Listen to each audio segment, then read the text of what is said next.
de se nourrir dans les poubelles. Ouais, la famille, tu as bien écouté. Les enfants sont obligés de se nourrir dans les poubelles, la famille. Ouais, Centrafrique. C'est en Centrafrique, la famille. En ce 21e siècle, on va dire encore qu'il y a un pays là, les enfants sont obligés de se nourrir dans les poubelles. Centrafrique, la famille. Tous les détails concernant cette affaire ici, c'est dans cette vidéo, la famille. Prenez place confortablement. Let's go. Les poubelles pour la nourriture. La triste réalité des enfants en Centrafrique.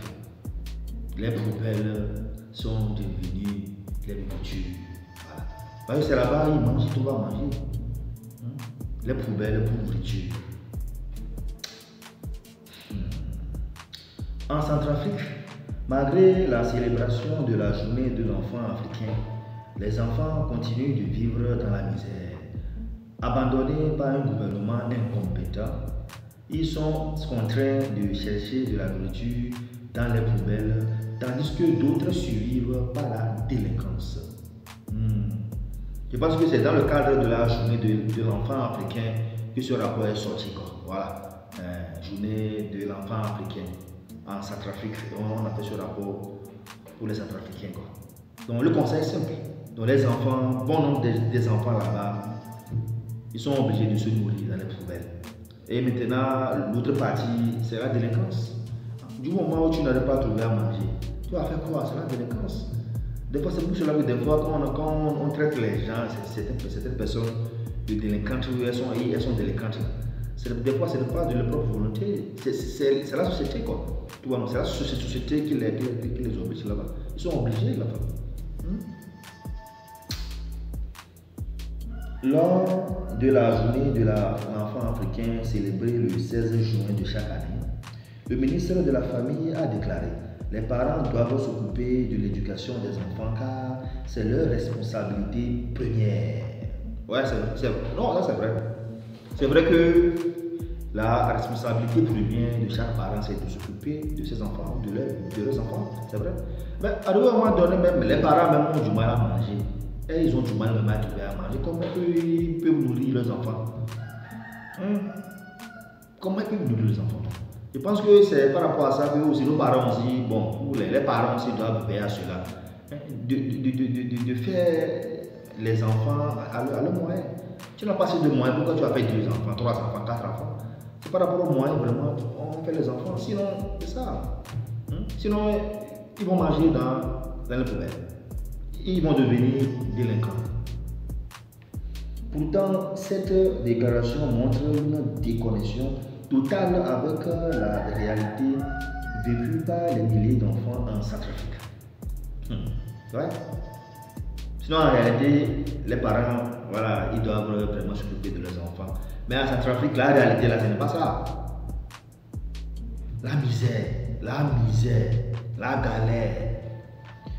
Le gouvernement se dérobe à ses responsabilités, négligeant de fournir les infrastructures nécessaires pour une éducation de qualité aux enfants du pays. Je reviens un peu sur l'affaire du gouvernement incompétent. Bon, je me dis c'est vraiment incompétent.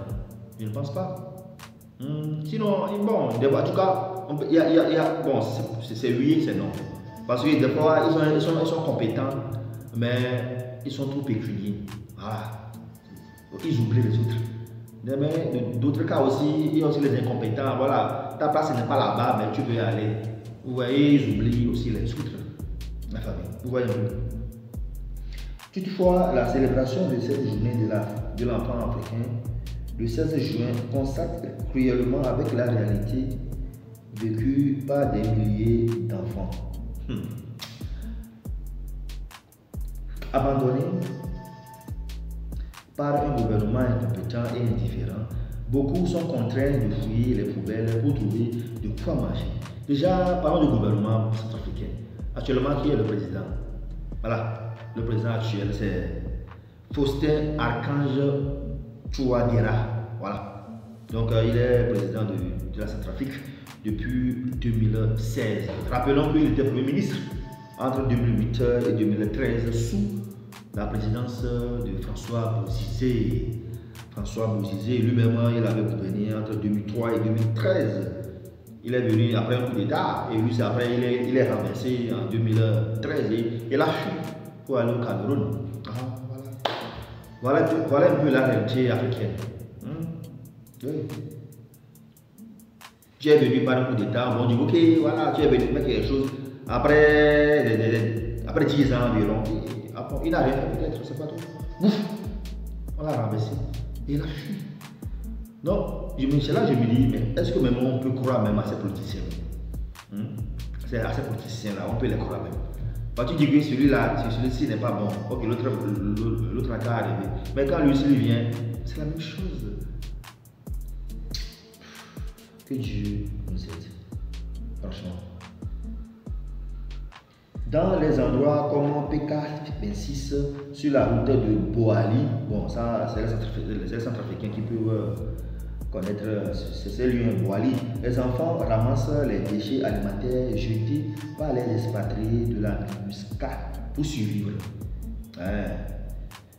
Donc les déchets alimentaires que les soldats de la MINUSCA jettent maintenant, c'est ça, ces enfants-là, ils collectent pour survivre. Les enfants des rues, souvent orphelins ou issus de familles démunies, vivent dans les conditions précaires. La famille. Je pense que notre combat de tous les jours d'être ça. Sortir notre famille de la précarité. Voilà. Sinon, quand tu vis dans la précarité, là, quand tu es précaire, quand tu es pauvre, là, tu auras tous les problèmes du monde. Voilà. Même les enfants, ouais. Soit s'ils ne sont pas les enfants qui sont issus des familles démunies, généralement c'est les enfants orphelins. Et maintenant, et les fondations. Souvent, il y a aussi les fondations qui s'occupent des enfants orphelins. Ils sont où? Où elles sont où plutôt, les fondations?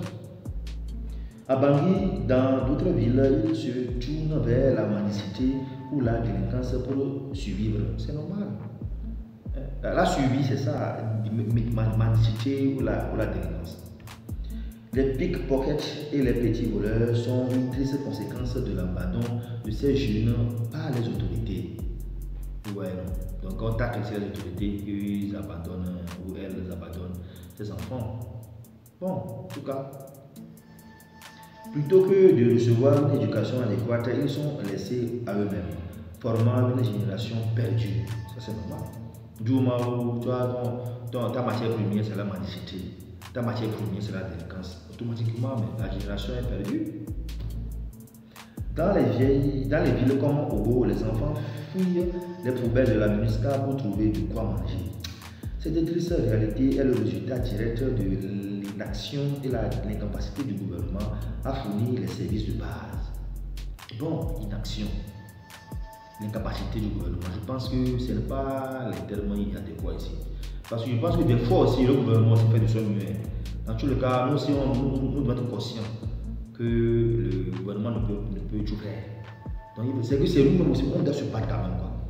C'est vrai que les responsabilités sont partagées, vraiment. Mais tous nous aussi, là, on ne doit pas attendre le gouvernement. Sinon, les déclarations creusent sur l'importance de l'éducation ne peuvent masquer la dure réalité vécue par ces enfants. Lors de la journée de l'enfant africain, les associations locales et les ONG ont tenté de pallier l'inaction du gouvernement en distribuant des produits essentiels comme du savon, du sucre, du lait, des vêtements et des chaussures aux enfants dans le besoin. Bon, une seule journée de temps, c'est bien. Et l'autre jour, et le jour d'après. Après. Parce que dans le cadre de cette journée de l'enfant africain, donc il y a certains humanitaires, bon, ils font des dons. Ils ont un don de savon, de lait, de sucre essentiellement. Bon, en tout cas, eux aussi au moins ils ont essayé, ils ont contribué à la famille. Jean-Noël Balbi, un responsable de l'association des vendeurs de friperies du centre-ville de Bangui, a déclaré: nous sommes venus pour les visiter, prier pour eux et bénir aussi le centre de la mer. Le matériel que nous avons apporté, c'est du savon, du sucre, des chaussures pour les enfants. Il y a aussi des habits, du beurre pour